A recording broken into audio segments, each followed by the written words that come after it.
So today we continue looking at how to work with fear. And before we go into the new material, I'll first do a little recap of what we did last week. And then after that, we start looking into the delusions that are strongly connected with fear and how they work, and how we can practice in different ways with our delusions in order to lessen the fear. So last time we made an introduction with talking about how to work with fear. And I mentioned that when we look at this topic, we do it like a doctor who is looking at the sick patient. And so in order to cure the patient, the doctor first needs to look at what are the symptoms, and then he or she needs to diagnose the disease. And from the diagnosis, we can understand the cause of the disease, and we know that in order to eliminate the disease, we need to eliminate the cause of the disease, right? And so then when the doctor knows what the disease is, he can infer what the cause of the disease is. And from the cause of the disease, he can come up with a remedy. He can come up with a medicine. And that medicine is what is going to help us to regain our health. But in order to regain our health, we first have to take the medicine, right? If the doctor gives us the medicine and we go home and we put the medicine on the shelves, it's not going to help in any way. We need to take them. So if we apply that to the fear, we first have to understand what fear is and why it arises so strongly in our mind. Then we need to understand what is the cause of the fear. And then we need to eliminate that cause of the fear. And in order to eliminate the cause of the fear, we have to go a certain path. We have to make certain steps. We need to take the remedy in order to be released from the fear. So this is how we look into fear. So we spoke about fear as part of the suffering and where suffering is coming from according to Buddhism. And suffering is coming from the fact that we do not know the nature of reality. We do not know the nature of the conventional reality, and we do not know the nature of ultimate reality.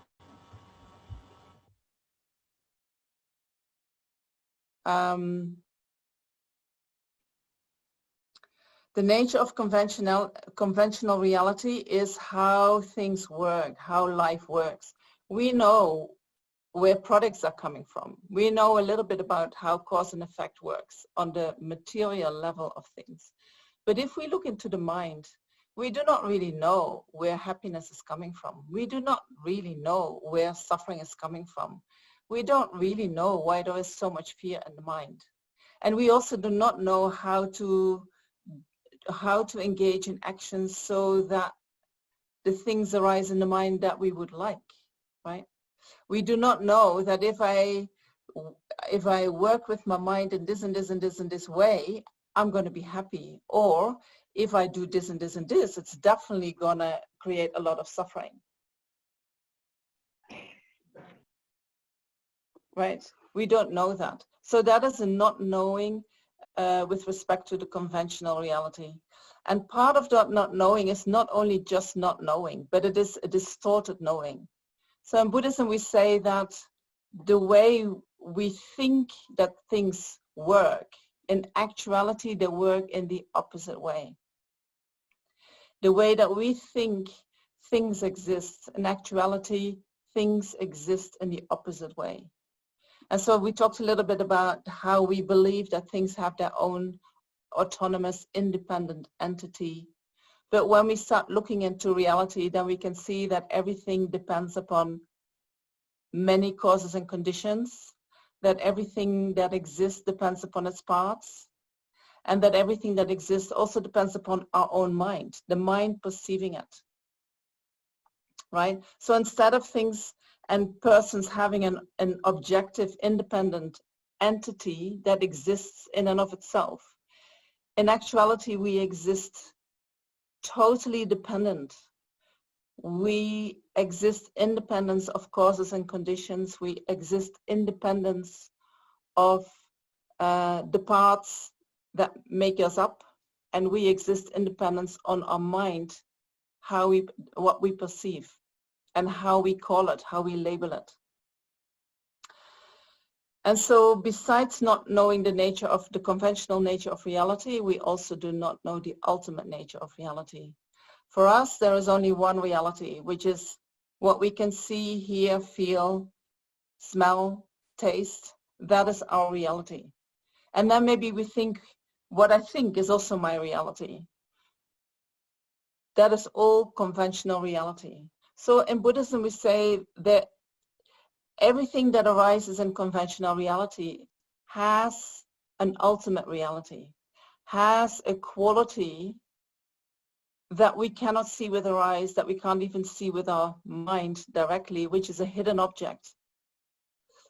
But because, and that nature that everything has is that sounds quite funny maybe, but the nature that everything has is that it has no characteristics of its own.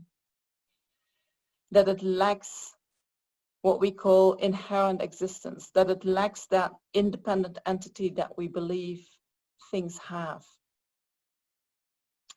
So due to that ignorance, we see things in a distorted way, how they in actuality do not exist, and that triggers our delusions, and that also triggers our fear.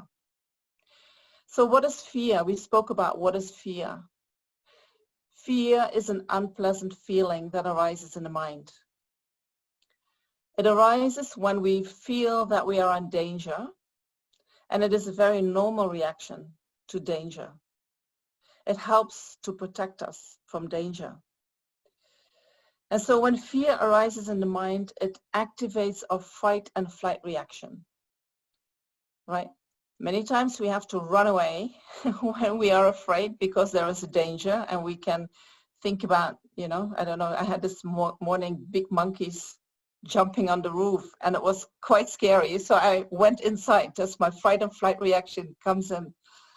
Or when I have no way to run away, I might have to fight. So when the fight and flight reaction arises in the mind, we feel stressed. The body is stressed, the mind is stressed, and the mind reacts and the body reacts quite quickly. You know, when we are really scared, we can run extremely fast, or we can jump very high, you know, and then afterwards we think, wow, normally I would never be able to do that, but somehow, due to the fear, I had that capacity. So if we share this reaction with animals, right, the fight and flight reaction. So when an animal, the fight and flight reaction gets triggered, that is only when the animal is in acute danger. And so then the animal runs away, and when they make it, when the whoever is chasing them is not able to catch them, the animal knows at a certain point that it is safe, but the stress is still in the body, so you can see it is shaking, and then it starts shaking vigorously the whole body, and then it relaxes, and that is almost like a reset of the nerve system. So the stress is there, it pumps up the stress hormones, the nerve system gets very agitated. That makes it possible that the animal can run away, and then when the threat is gone, it shakes the body and it relaxes that reaction, that stress reaction.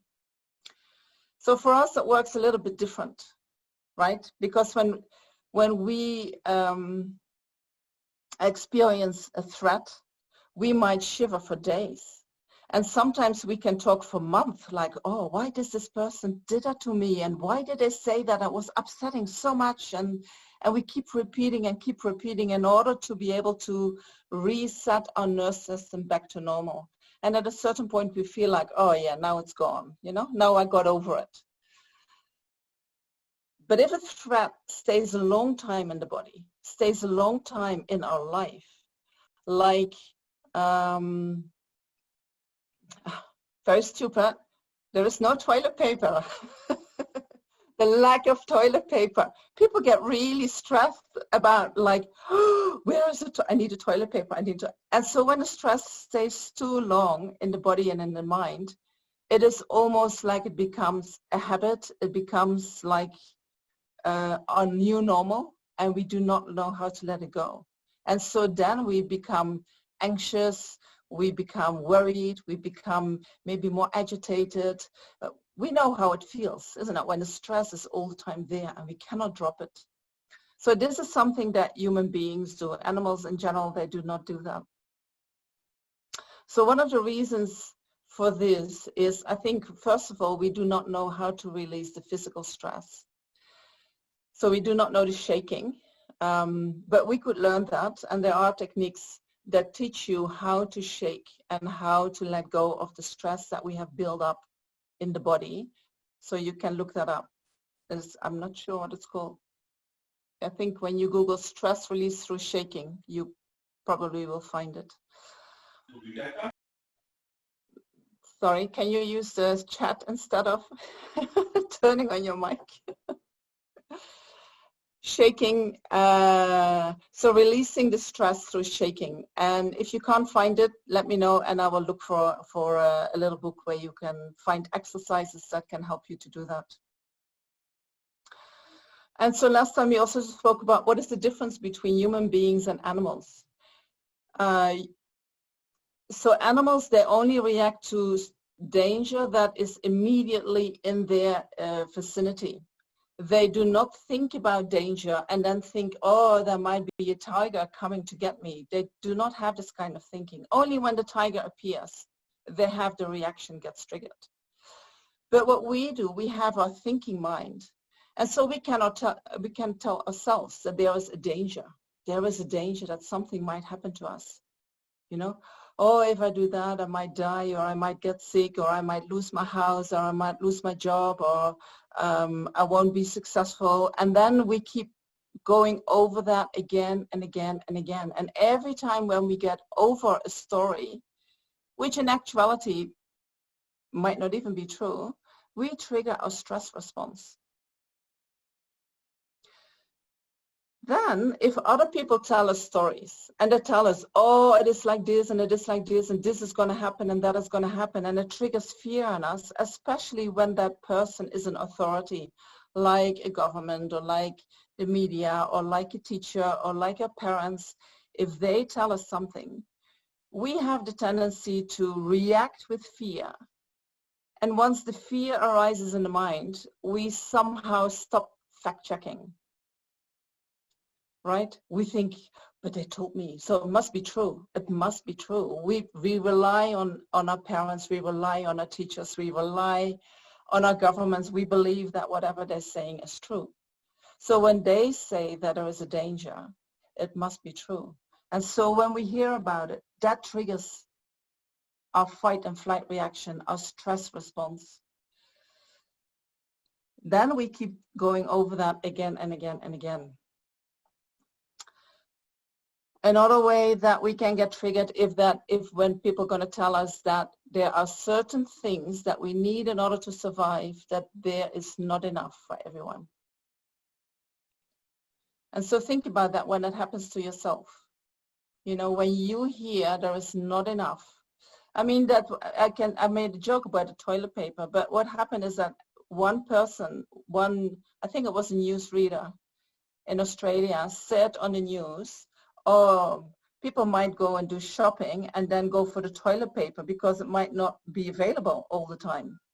And people got in a total panic, right? One person can trigger a total panic in everyone based on telling us that there might be something not enough for everyone.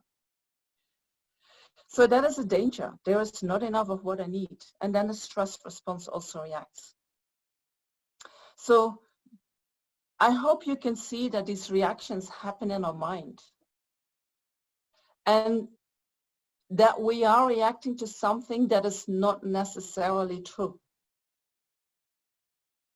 And we don't have to judge ourselves for that, but I want you to see that we can react to things as if they are totally true. while in actuality, there might have either no truth or very little truth, or the truth might be different than what we are told. But our body reacts like it is really like that. And once the stress starts to arise in the body and the mind, when fear starts to arise, we get all kinds of images arising with that about how it would be if that is really true. And so if we know how the mind works, then what happens is that these images that we have about what we think is happening, we project that onto reality. And then we start seeing reality as if it is true as we thought it was.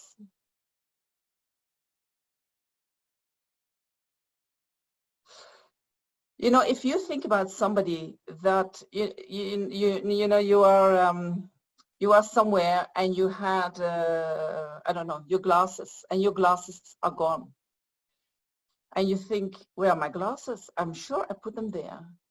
Oh, maybe somebody took them, and you start looking around and you think, oh, I'm pretty sure that person took them, right? You change that person into a thief. And so then 10 minutes later, you see that person getting up and taking something from somebody else's desk, and you see, I knew he is a thief. There he goes again, taking something that is not from him. But you don't know whether what you're observing is true. Especially when you then open your bag and you see your glasses and you think, oh my gosh, you know, I thought that guy was a thief, but my glasses are here in my bag, right? You have this kind of experience where you believe something about somebody, and then whatever that person is doing, you see that through that light, you know, that person gets colored. And whatever that person is doing, we see that through that color. And so then that is due to the mind projecting our ideas about a person onto the person, and then believing that our ideas are actually, it is actually just an observation of what kind of person that is.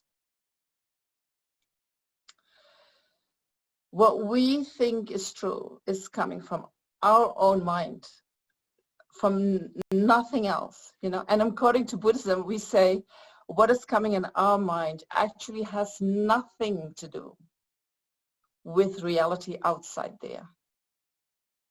So what we believe about people, what we believe about reality, has more to do with us, how we think, than with the other person or with reality itself. Are you aware of that?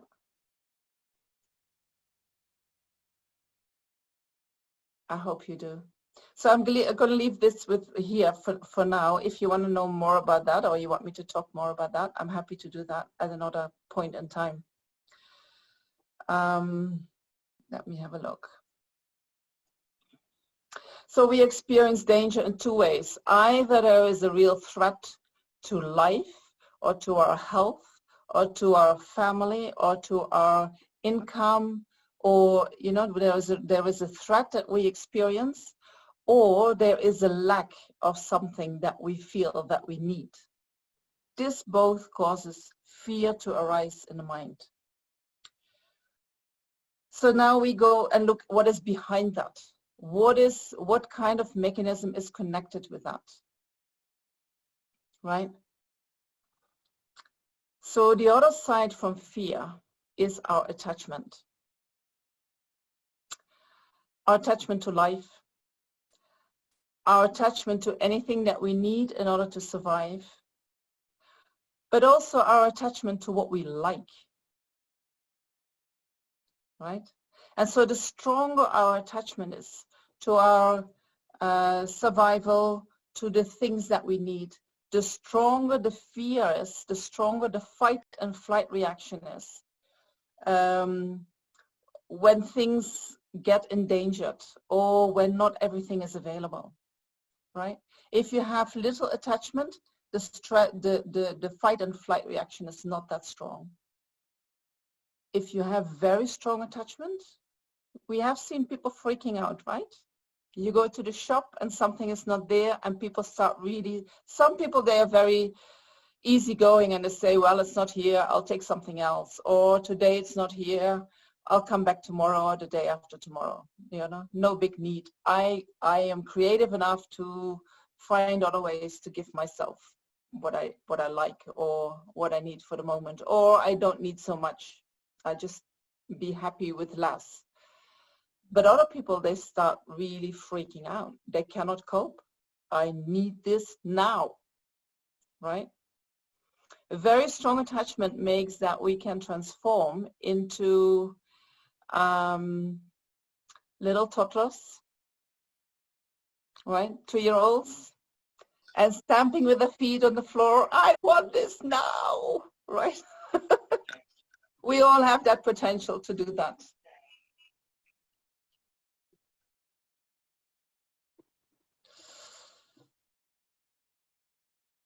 So attachment, whether our attachment can find what we want, whether our attachment can hold on to what we want, that determines how much fear whether we experience fear or not.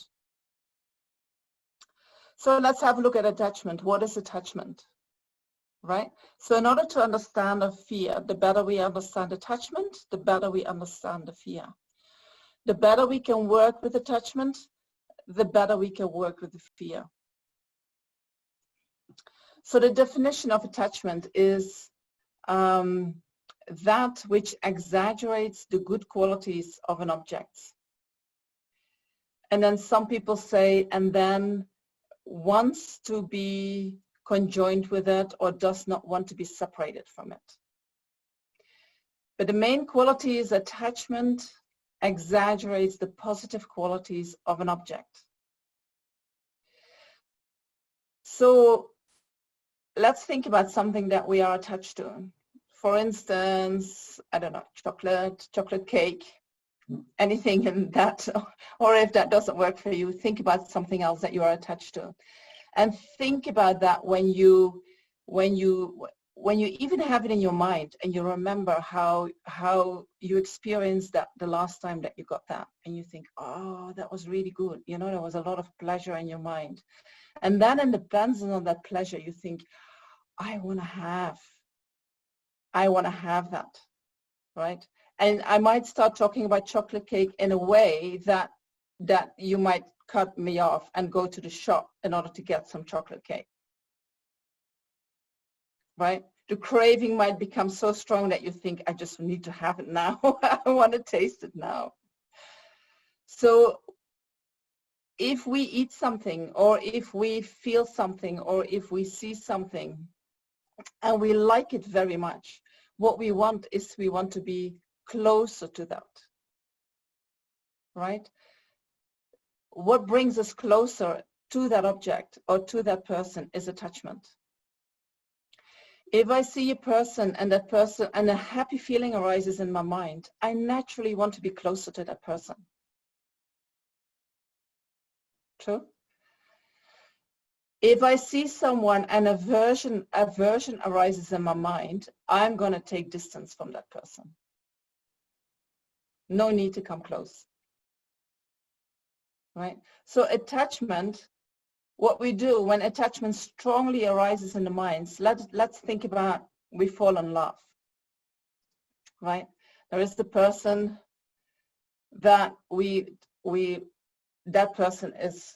totally fall in love, and the moment we fall in love, we believe that that person is the most fantastic person on the planet, and all the qualities that he has or she has are so wonderful, and even the qualities that normally you don't like so much, somehow now they appear to be cute, or they appear to be useful, or still quite nice, right?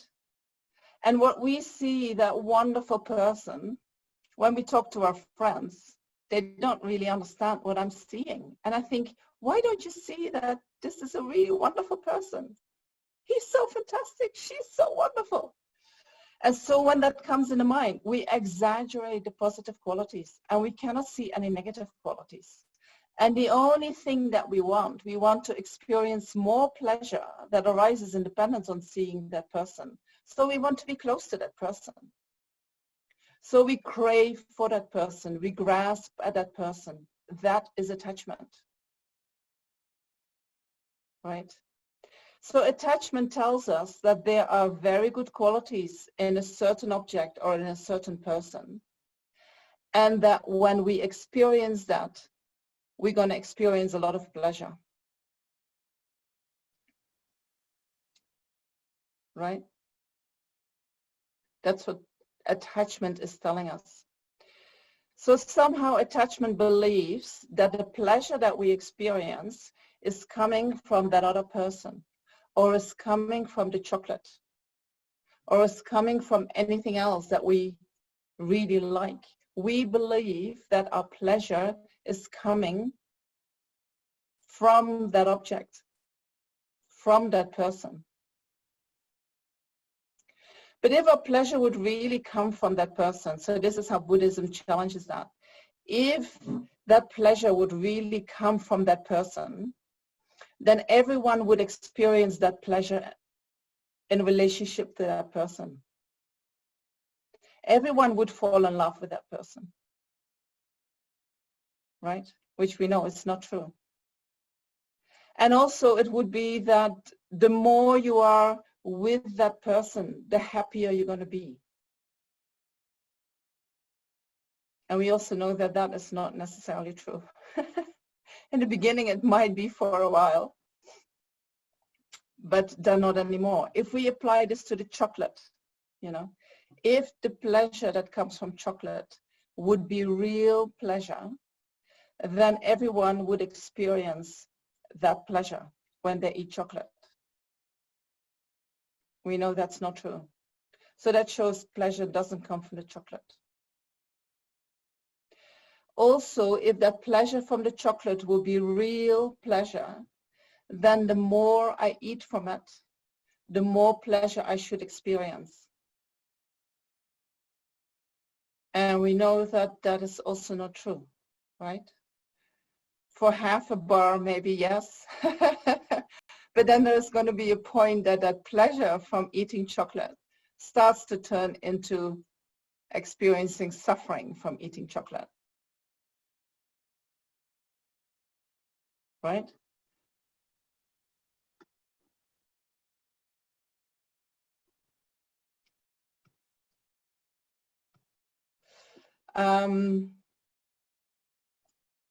People who come in newly, they somehow they have the mic on. It's very strange. Okay. So chocolate, the pleasure is not coming from the chocolate. If the pleasure was really coming from the chocolate, and I have a nice piece of chocolate and I put it in my mouth, and you said, oh, I would like, and I would take it out of my mouth and give it to you. You say, oh no, it's not nice anymore. It's still chocolate, but somehow the pleasure that you projected onto eating chocolate is totally gone. Right? That shows that the pleasure that we experience comes from our mind. We experience that on something from outside, yes, but that outside thing is not the thing that is delivering the pleasure. It is the thing that independence upon which we experience pleasure. That's very different. You see the difference? Yes. Okay.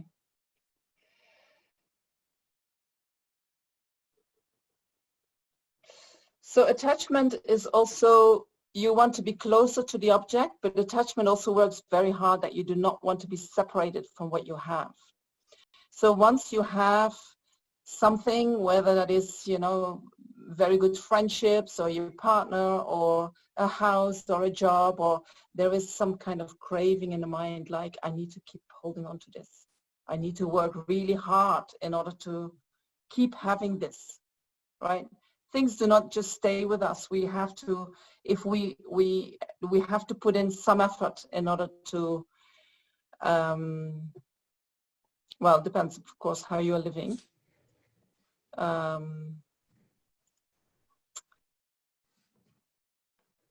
know that when I was, before I became a nun, and I had my own practice for physio, and I was like working in order to pay the mortgage, in order to pay for other things, in order to pay for my pension, in order to pay for my insurance, and I thought, my gosh, you know, you have to work really hard in order to just being able to do this job, in order to be able to just have the house where I can do my job, right? That was one of the reasons that I thought, why do I do this? Why do I keep working so hard? If I would just start living with less, maybe I don't have to perpetuate myself in such hard working all the time. But that is a choice that we can make. Yeah.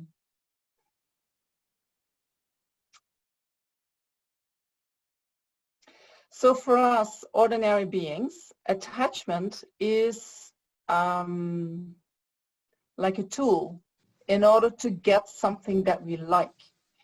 It is almost that we feel that attachment is that what is bringing us happiness. Would you agree with that? Sometimes when I teach and I start teaching about attachment, and people already hear, oh, I'm not allowed to be attached. Oh, I should practice non-attachment. Oh, but that means that I can't eat anymore. And that means that I cannot have fun anymore. And that means that I cannot have any enjoyments anymore. That's not what I'm saying, right? If your mind goes like that, that is totally coming from your mind.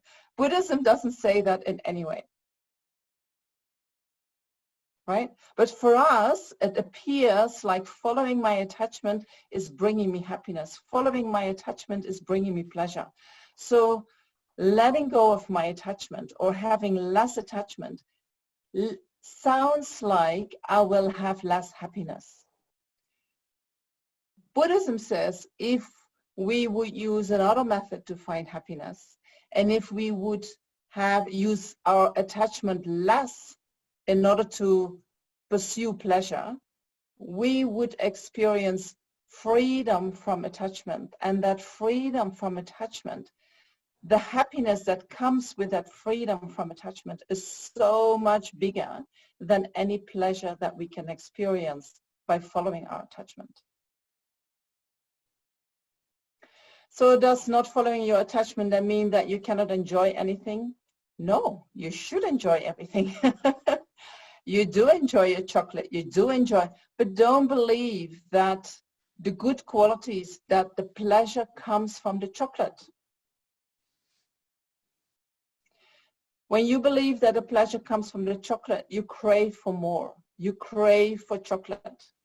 But when you just see it as an experience that you have in dependence on chocolate, you fully enjoy that experience. And when it is finished, it's finished. No problem. Other experiences will come.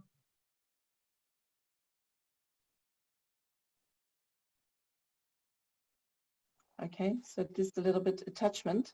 So what is attachment concerned with? Let's have a look at that. Attachment wants to experience happiness. And how does it do that?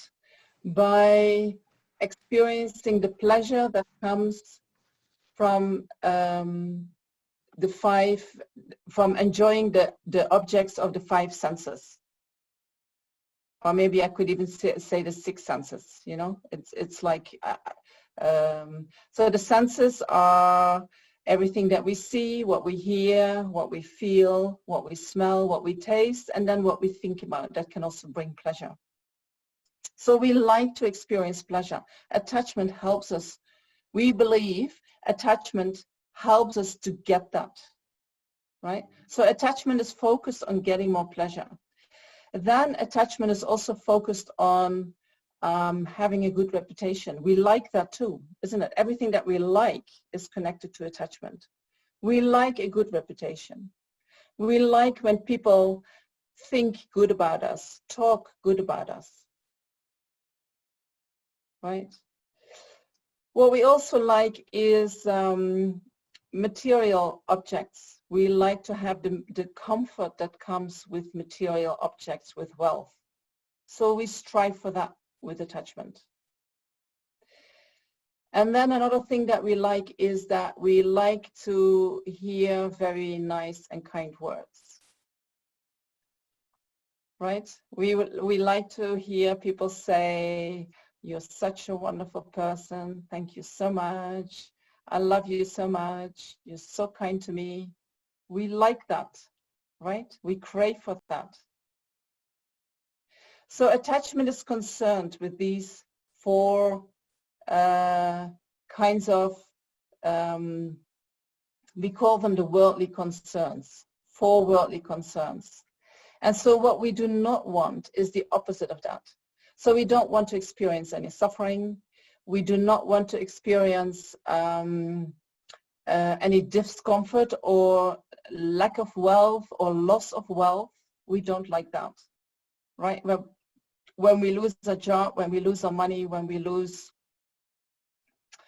anything that you can think of, we don't like it. That was mine. Now I lost it. It's gone, you know? The experience of losing is very unpleasant for us. We also do not like to have a bad reputation or be insignificant, you know, that we don't matter. Or people talking badly about us. We don't like that.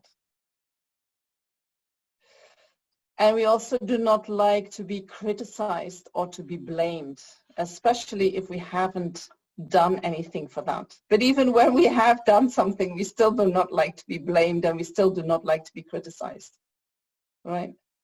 So this is what is called in Buddhism the 8 worldly concerns. There are 4 concerns that we are continuously striving for, and 4 concerns that we are striving for to be free of. We do not want them,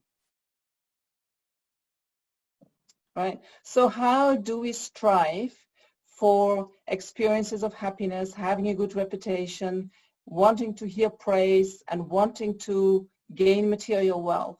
We do that with our attachment. That is our tool.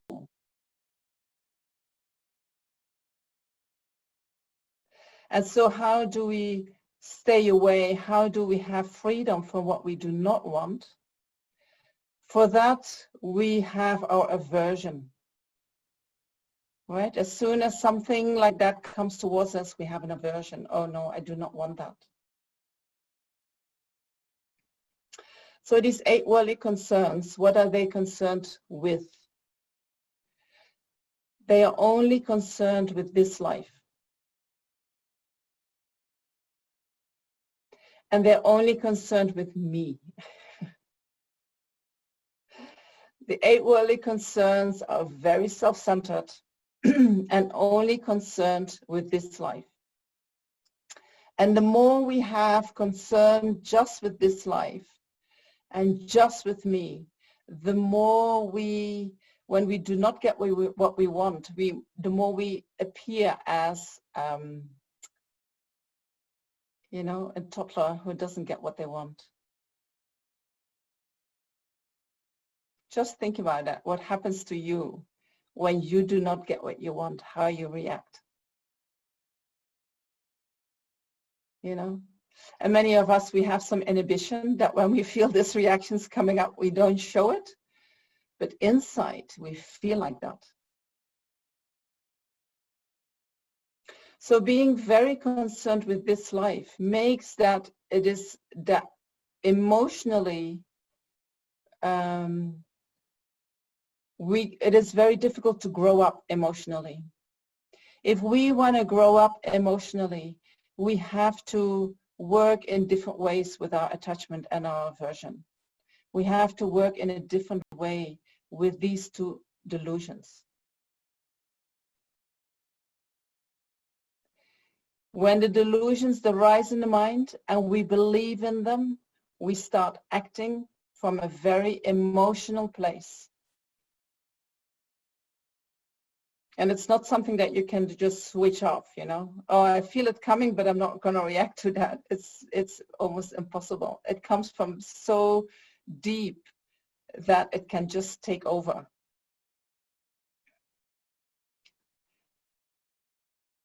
So the 8 worldly concerns, is everyone okay like this? Maybe I'll have a look at if there are questions. Yes.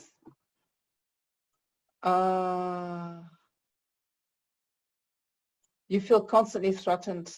Somebody says, right now I feel constantly threatened. And so that is what you're doing when you feel constantly. I go just a little bit back to that. When you constantly feel threatened, you're actually, your health starts to get at risk, because when you feel threatened, you start to, your immune system starts to compromise, and your whole body is reacting in a way that it is actually only meant for a very short period of time to be able to react like that. And if you keep doing that, you have to be careful with your health. So if that is the case, you know, I would say try to find exercises that can help you to relax. Yeah. Are there any other questions so far?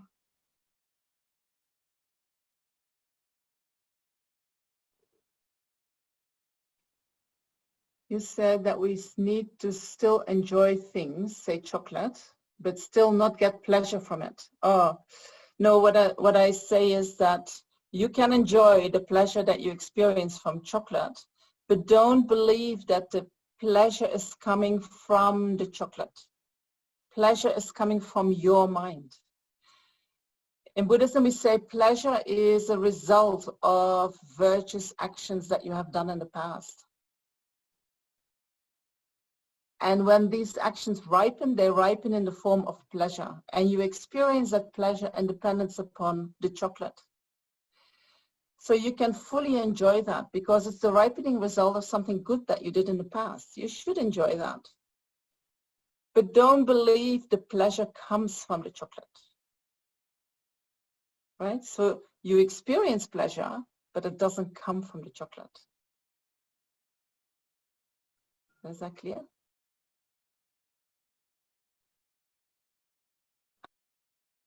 Otherwise you try it again.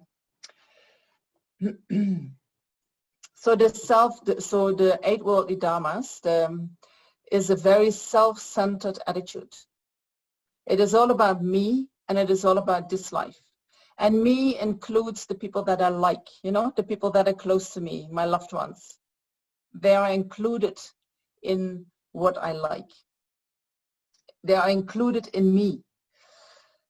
So that self-centered attitude has 2 aspects, and I mentioned them last time, and they're important in terms of our practice. The self-centered attitude has the aspect of self-grasping, of holding on to ourselves to exist in a certain way, which is actually not in accordance with reality. So when I think about me, especially when I feel fear, especially when I feel threatened, especially when there is strong craving in my mind, my self, my I, appears like an autonomous entity. Sometimes it appears as existing independent of the body and the mind. And sometimes it appears as being in control of the body and the mind. You know, the controller. I decide what I'm doing with my body, and I decide what I'm doing with my mind.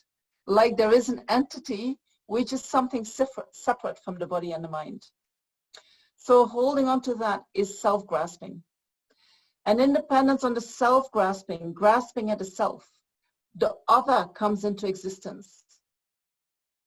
Right? If there is a self, independence on self, there are others. Just as one teacher explained it like this, he said, the self is like standing on one side of the river, while other is standing at the other side of the river. So we're calling this self because we are experiencing whatever is going on in this mind stream and in this body. But if I would have been born in your body, which is at the opposite side of the river, I would experience what you are experiencing right now. Right? So independence on self, other arises.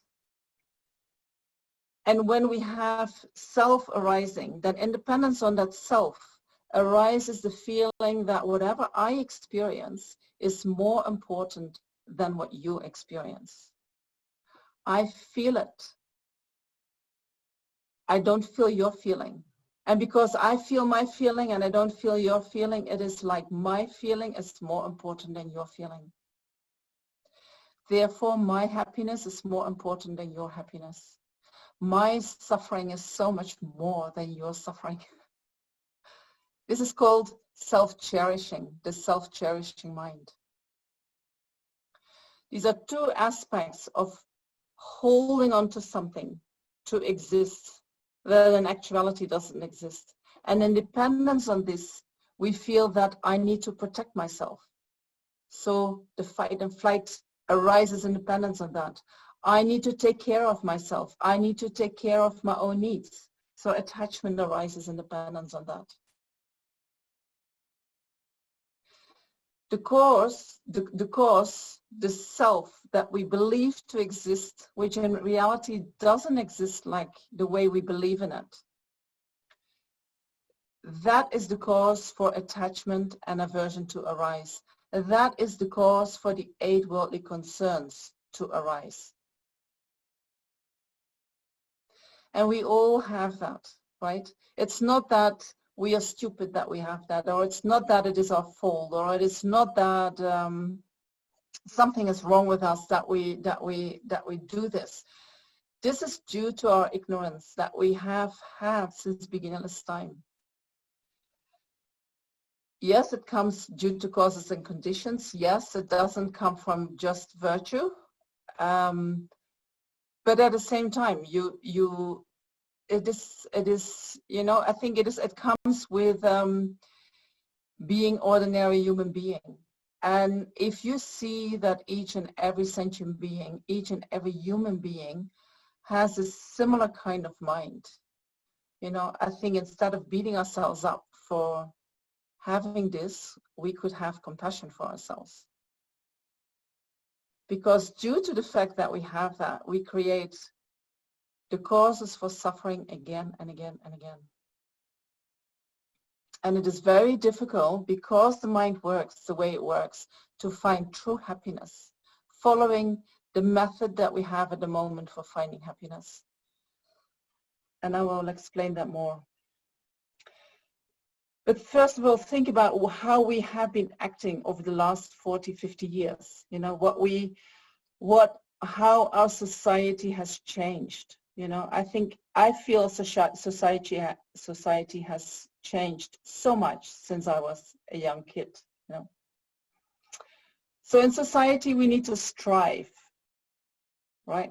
We need to strive to become somebody. We need to strive to get a good job. We need to strive to get good education. We need to strive to have a good house, to have a good reputation, and the more success we have, and the bigger the houses, and the more money comes in, it's almost like the reputation goes up. We are better human beings. This is what society is praising, is telling us.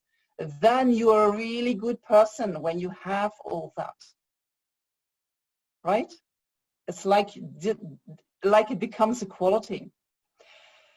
Striving strongly is connected to fighting, right? If you strive strongly to get something and you don't get it, you become very nasty, right? Sometimes you become nasty and think, oh, I was never like that. How is it possible that I have become like that? You know, well, maybe you believed too much in the stories that you need to strive, and maybe you strived really, really, really hard, and now you didn't get what you wanted. Then you become angry.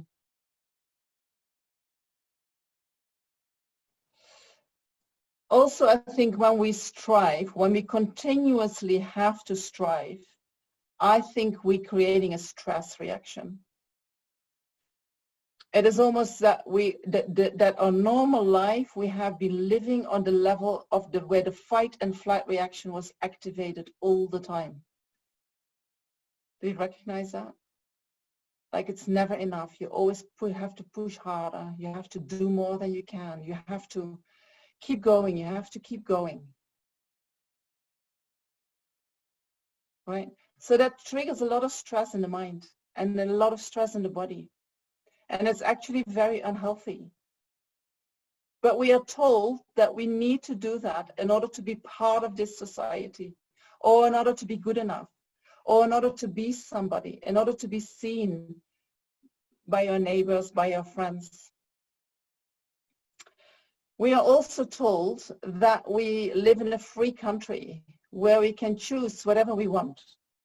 You can go to the shop, you choose whatever you want. You in terms of your education, you can choose whatever you want. In terms of your job, put your mind on it, work hard for it, and you can get whatever you want. We have this, I would say, this illusion of freedom. And why do I say illusion of freedom? And why don't I call that freedom? If we really look into what they call freedom.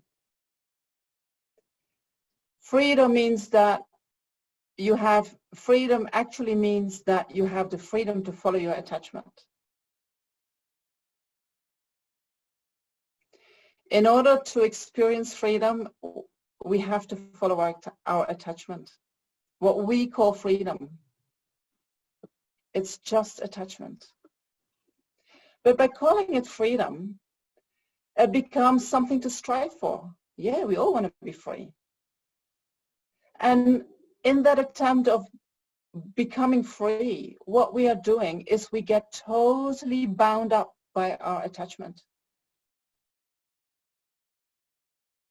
And we believe, I'm free, but you're not really free. Your attachment is ruling your life. And we call that freedom. We label that freedom. So you have to think about that one.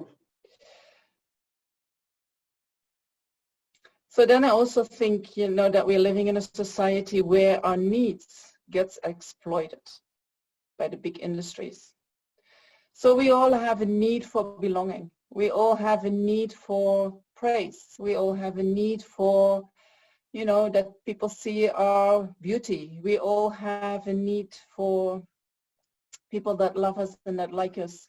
And a need for be part of a community. We have these needs. And so if we listen to the messages that we hear on our television, most likely, but also on other media,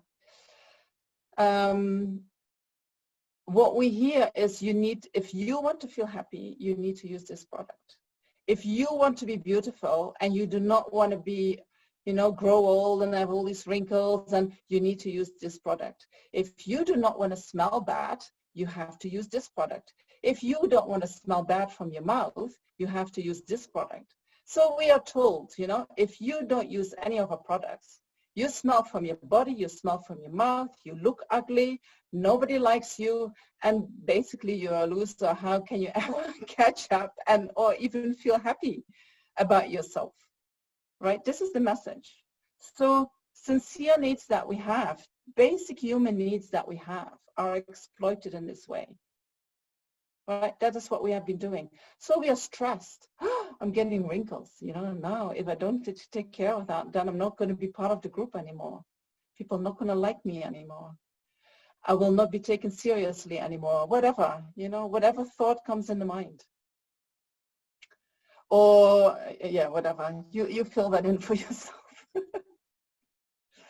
And I think what we also learned is that we have become so good in avoiding unpleasant feelings. We're living from pleasure to pleasure to pleasure to pleasure. Oh, I feel bored. What shall I do? What is going to bring me pleasure? I'm going to do that. Now the pleasure is gone, then what shall I do next? And we keep going from pleasure to pleasure to pleasure. And that going from pleasure to pleasure,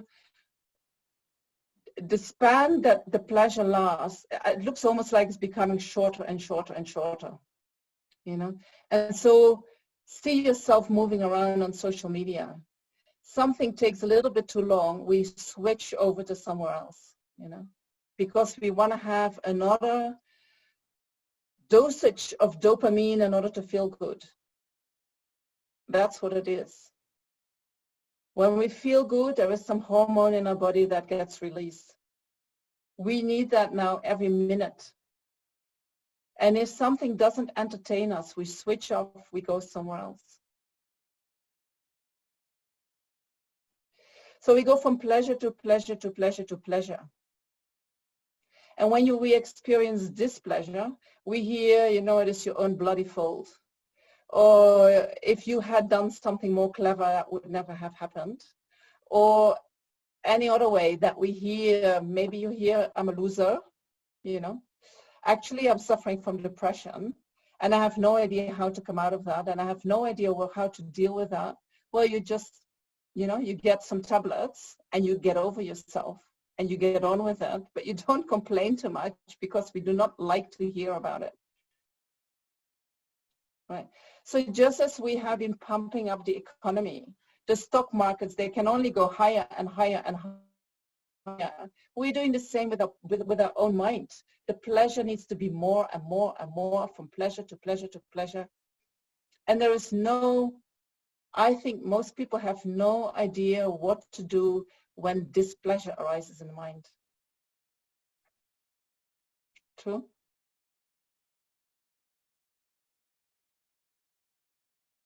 What we do is look for another pleasure. That's our way of dealing with the displeasure.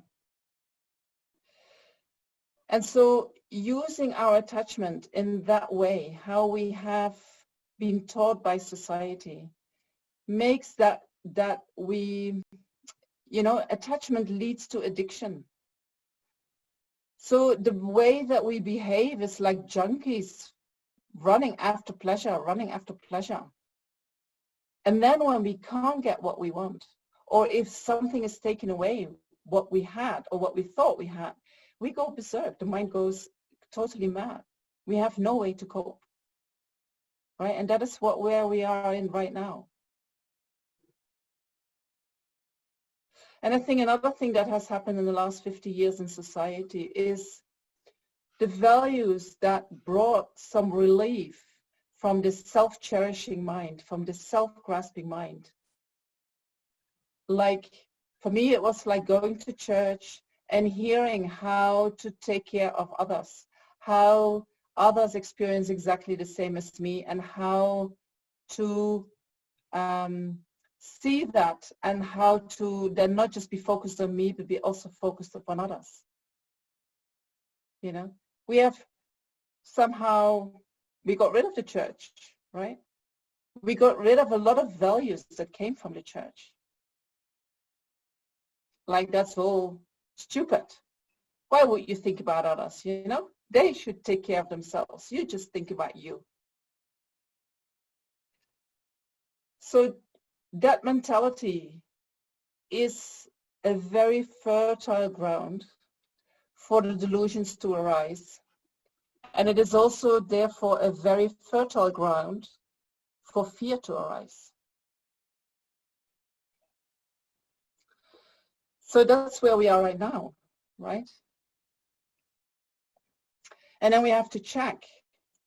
Okay, so let me first go to a question before I continue.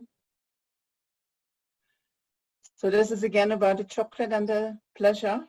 So pleasure is chocolate and my mind's projection of the chocolate. No.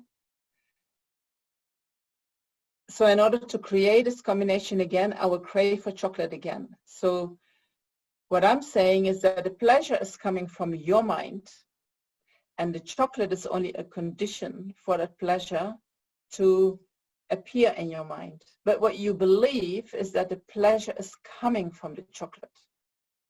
And so with our belief, we crave for more. If we want to have pleasure, we crave for more chocolate. And Buddhism says if you want to have more pleasure, look for other ways in order to create the causes for pleasure. And then when you do that, chocolate will appear sometimes, and then you can enjoy the pleasure that you experience independence upon it. I think later maybe this becomes more clear.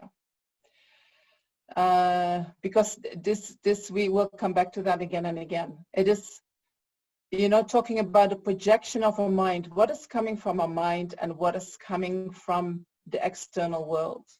It's very important to understand how that works. For us, it's the same thing. What arises in the mind is what is coming from outside. Well, in Buddhism, they're two separate worlds. They arise together.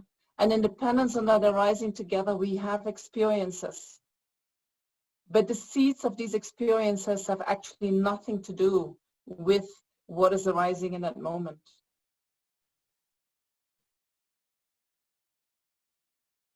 Okay. Thanks for understanding. So what is attachment? Let's have a look at how attachment appears to the mind, and then we check if what attachment is telling us, if that is really true. Right? So attachment tells us, follow me, I'm going to take you to something that gives you a lot of pleasure. True? You walk to the fridge, that's your attachment, right? And you believe that if you open the fridge, there's going to be something that is really yummy. Right? That is what is, and then you're going to be very happy when you eat that. That is the promise of attachment. So attachment promises, I'll bring you to closer to the object that is going to make you happy, that is going to give you pleasure. So what does attachment do? It exaggerates the positive qualities of the object.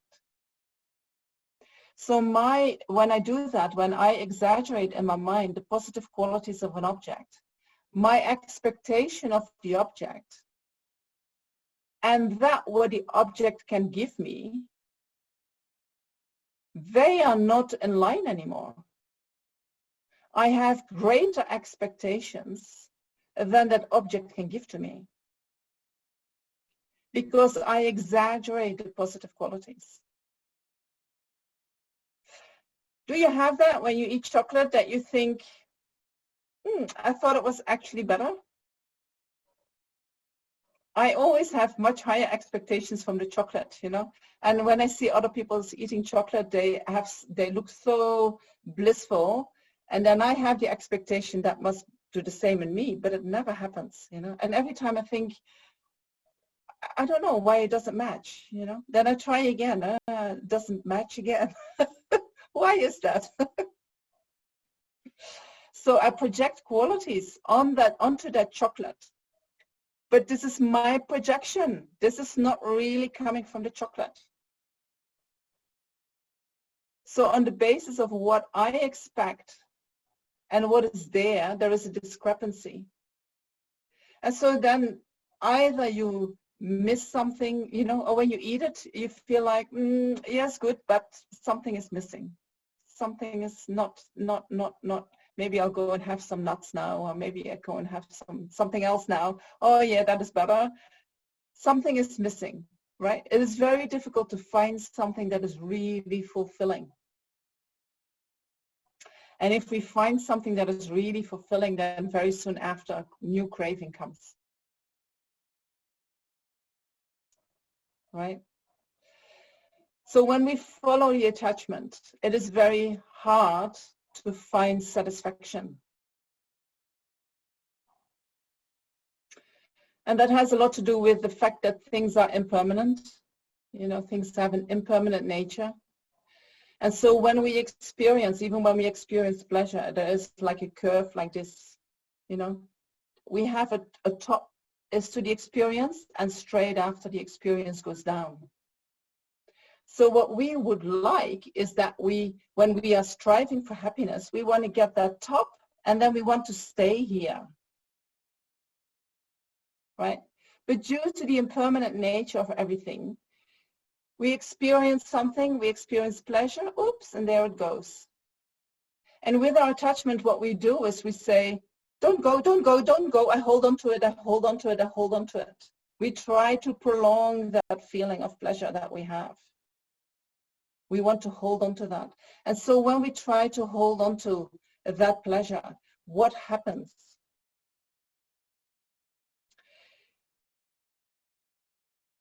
Have you ever, is that going to help you to really stay up with your pleasure?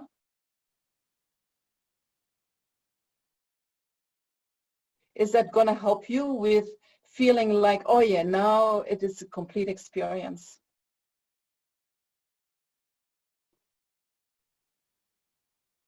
I don't think so. What happens to your mind when that attachment is in the mind? You know, is that a relaxed feeling? Or is it a tension?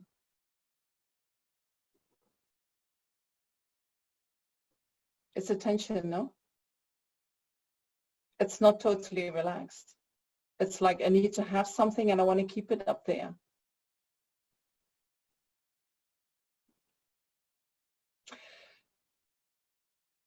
And it always goes.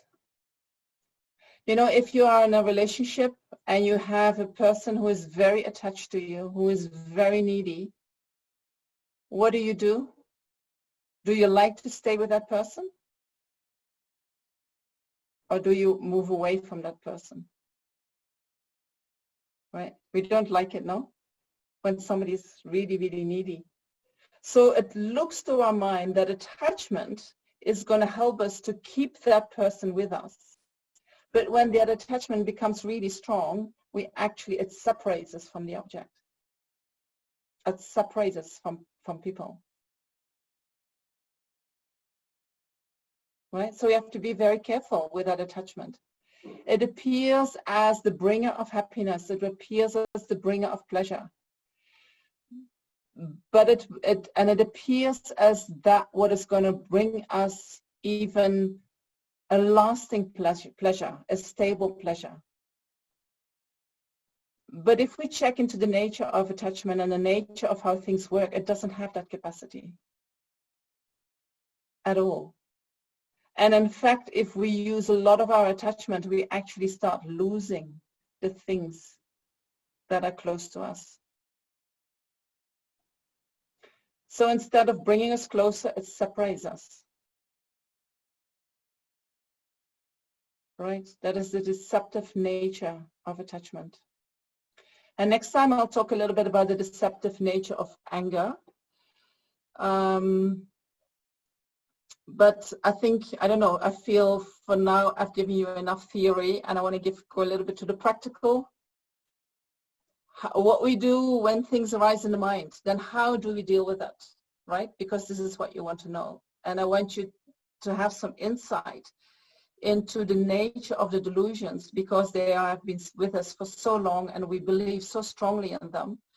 But if we want to change our mind, we have to start challenging our delusions and apply methods to do things in a different way. So let me have a look if there is another question. Yes, attachment is like craving and anxiety in the mind. You know, when the craving energy is in the mind, it is actually a tightness that comes, you know, or an excitation, like we get very excited. When there is a lot of attachment in the mind, it is very difficult to stay in contact with our grounds on the feet, or with our feet on the ground. It's very difficult, isn't it? It just takes us to somewhere else.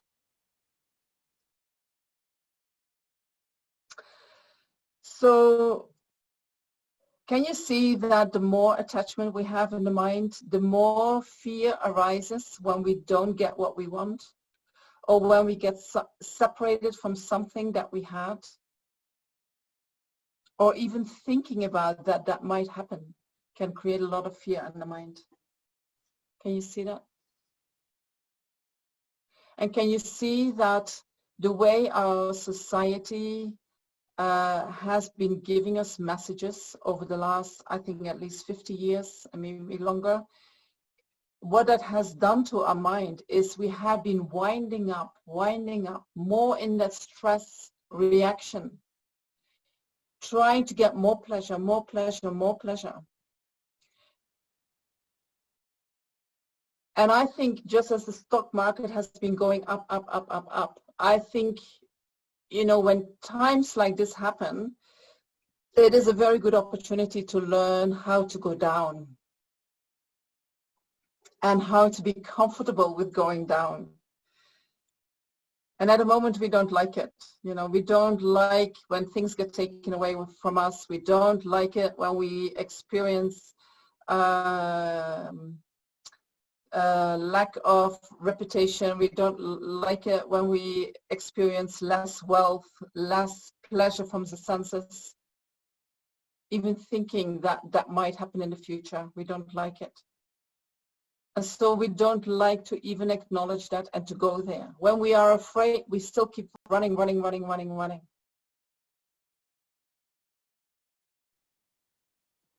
And if we want to address our fear, if we want to do something with our fear, you know, the best practice is to look it in the eyes. And instead of running away from it, you stop running and you turn around and you say, okay, and who are you?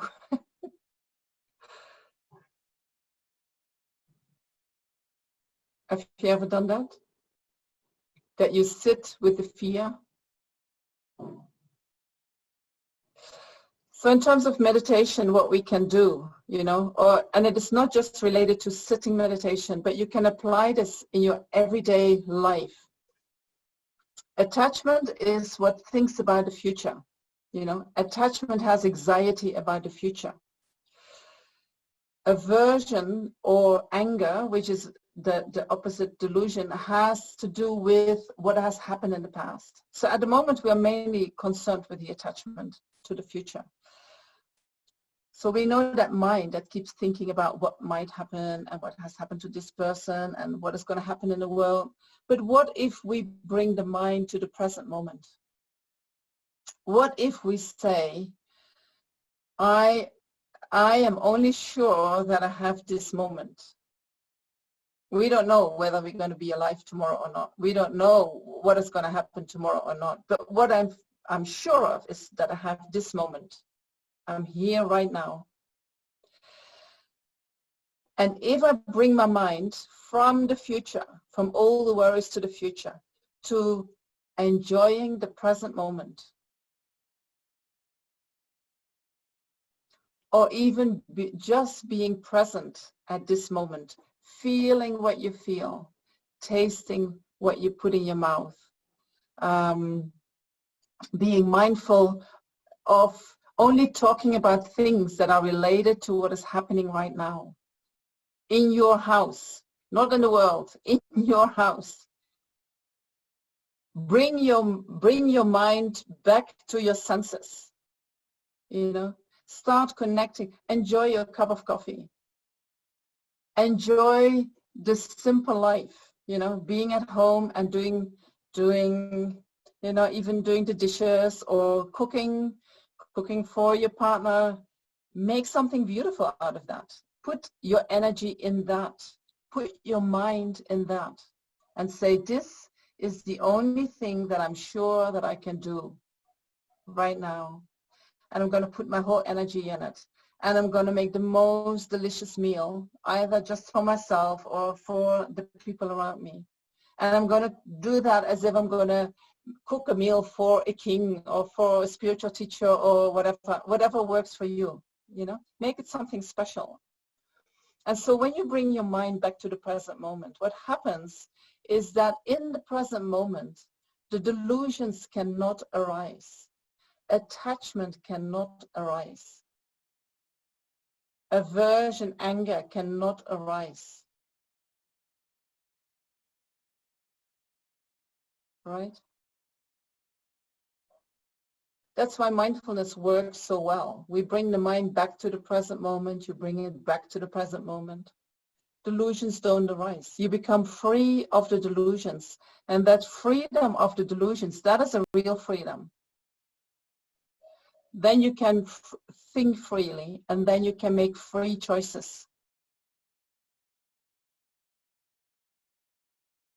Right? That is a very important practice, bringing the mind back to the present moment. Bring the mind back to the present moment. So every time when you find yourself thinking about the future, worrying about the future, know that nothing what is going to happen is in your hands. Nothing. You know, when we're all in the same boat, nobody knows what is going to happen. Nobody knows how this is going to evolve. And somehow we need to find a trust in ourselves that because we are all in the same boat,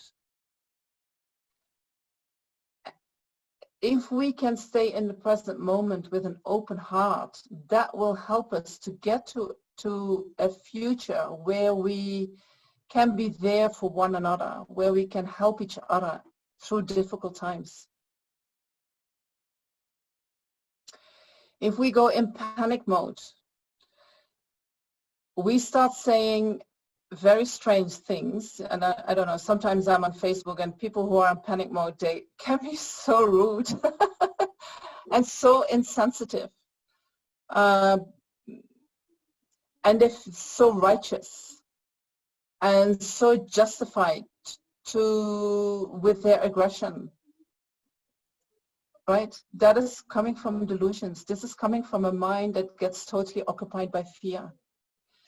And so that mind is ruminating about what might happen in a very fearful manner. And so if you can take yourself out of that and say, there is no benefit in me doing that, right? It's not going to change your future, in the sense that if you're ruminating now, what might happen in the future and how you're going to deal with that, is that really going to help you? Does that make you stronger in the present moment?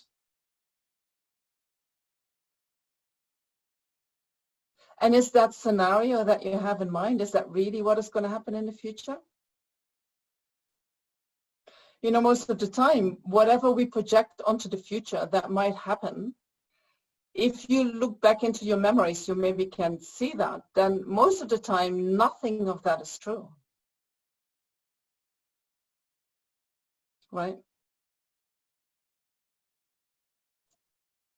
If we are very excited about something and we think how it's probably is going to play out, or how we would like to play it out, and we have maybe 10 scenarios happening in our mind. And then when it happens, when the time is there, something totally different happens.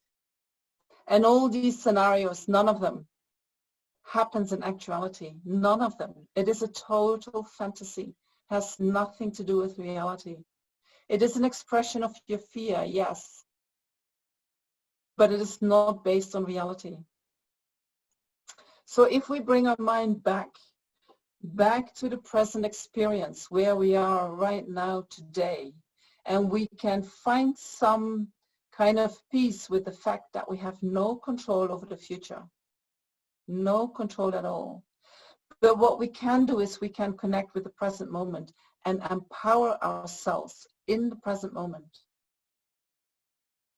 And if we can do that, and we can walk moment to moment, empowering ourselves in the present moment, then when we arrive in that future, we are our strongest self.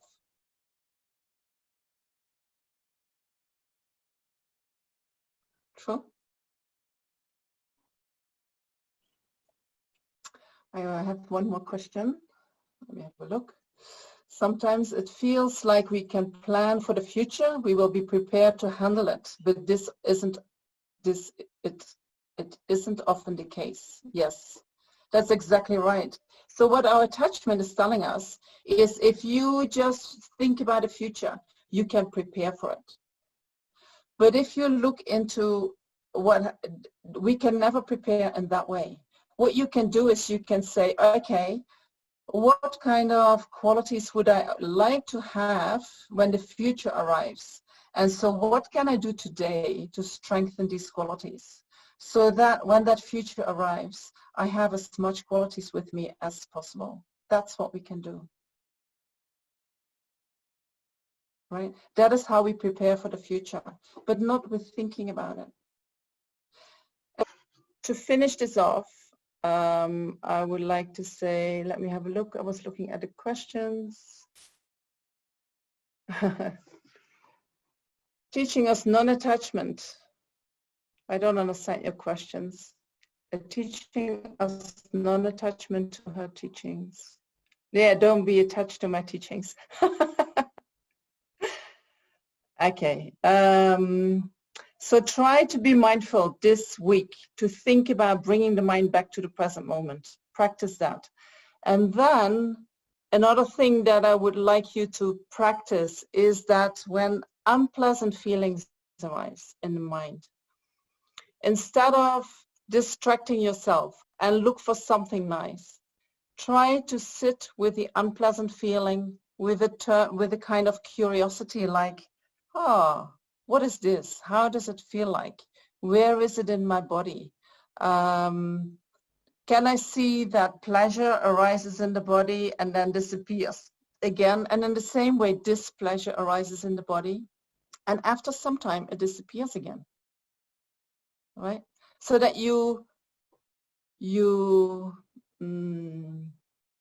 instead of running away from the displeasure, instead of covering it up, or instead of denying it, or instead of distracting yourself and trying to find something more pleasurable, what you do is you connect with the displeasure and you allow it to arise. And when displeasure arises, you know, we can feel that as a kind of suffering. It can be small, it can be bigger. And so being with yourself while you experience some suffering, how do you do that? Can you be kind to yourself when you experience suffering?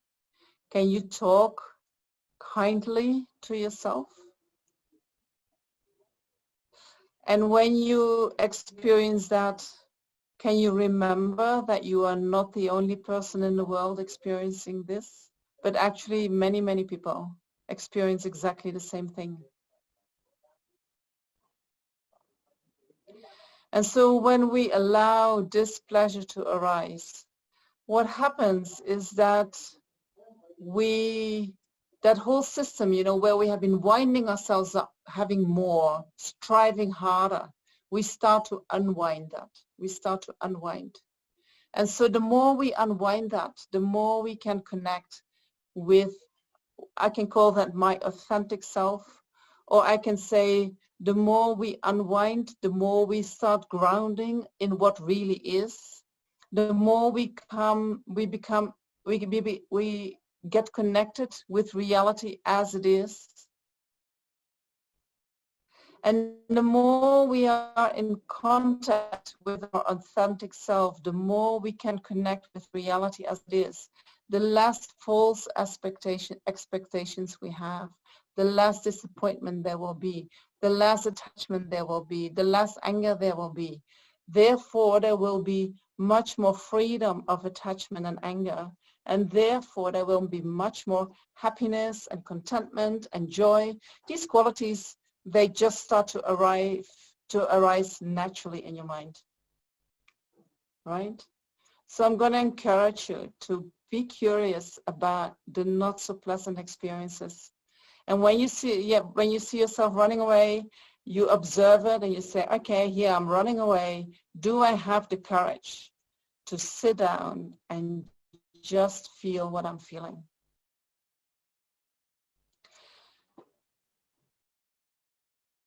All right, that is a big challenge. And I think I'm going to leave it like that.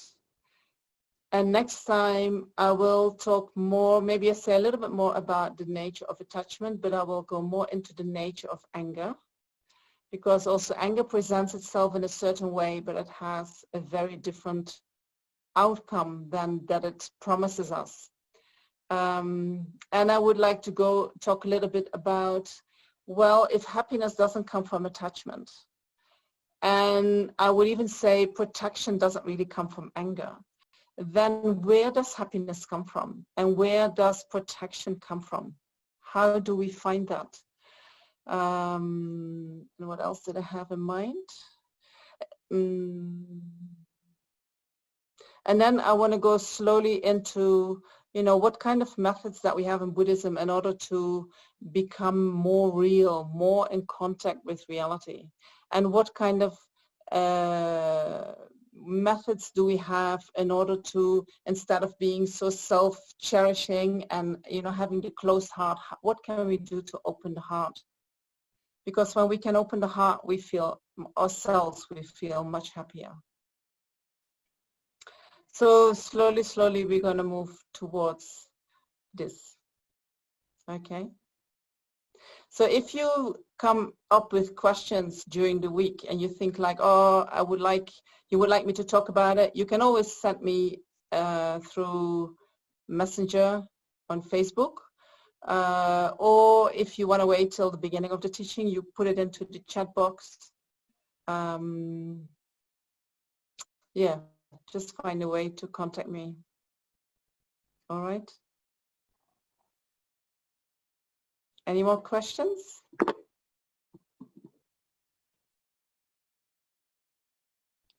Otherwise, I'll leave it here. And on Tuesday, there is a meditation, same time as this teaching started. And I will try to implement some of the things that we talked about now into that meditation, so that you can use it as a follow-up from the teaching. And then the next teaching I will do again on Sunday, same time as now. Okay? Same time as today, I should say. Not now, but 1.5 hours ago. All right? I hope you enjoyed, and I hope to see you next time again.